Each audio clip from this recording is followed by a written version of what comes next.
The is one thing I did with the story recently is I was working through these, just going through it and trying to well, something I'd never done with the first book was actually separate it into individual chapters. Like I've always had it in chunks. So I finally did that and discovered that it's 96 chapters. So like I finally did it. It took me 2 whole days to go through everything and cut each thing out and make separate documents and label them, because like you can't do it alphabetically or whatever, because there's like sorts it alphabetically. So I had to like find new labeling mechanisms to keep them in order, and it was chaos for 2 days, 2 whole days. Like I didn't do anything else.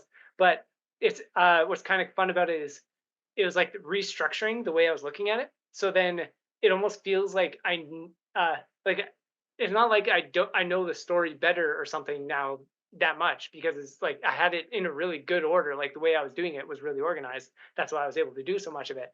But now that I've just restructured it, it almost like reorients the way that I need to work on it, because now I have to just open different documents in different orders to do different things. And it's just like now I can have different angles of looking at something.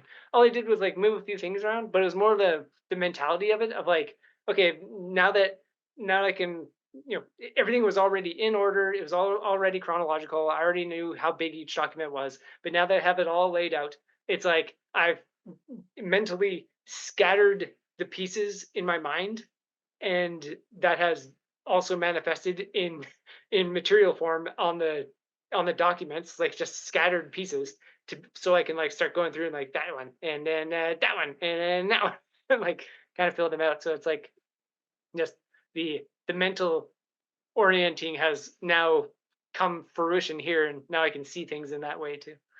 Did you have it all in one document, or what was the deal? No, I separated it all in one folder, but everything is a separate document. And yeah, so there's like one that says Act One notes, which is like I used to have them in acts. So it was like Act One notes, and then that Act One used to have 7 chapters in it. But now I have Act One notes, Chapter One, Chapter Two, Chapter Three, all the way through Act Two notes, Chapter. Which is So yeah, bigger sections? yeah, it's Yeah. messier, it's chaotic. But the one of the first notes that I wrote, like probably a month ago, was "Get sloppy." I just wrote that in big bold letters at the top of the one of my pages on my like little paper thing. I just wrote "Get sloppy," and now it is finally manifested in material form. It is just a sloppy mess of all the little things scattered about, and yeah, it's funny. Just I changed my state of being of like the way I wanted to approach how I was going to proceed, and then everything is like slowly moving in that new mental direction, rather than me like trying to chop everything up and be like, how do I do this? I was like, I instead of like or looking at the stuff and being like, how do I work with this? And then relying on it to change my state of being or my mind about it or something. I was like, what do I need to become so I can work on this differently? I'm like sloppy, just a chaotic mess.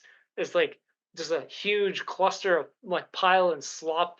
And then and then trust myself that if I can come to a part and like I don't know what to do there, I'll figure it out when I get there or when like at some point, but just like let it be a slop. And because I kind of reoriented my approach and my state to that, everything has really become sloppier, but at the same time cleaner.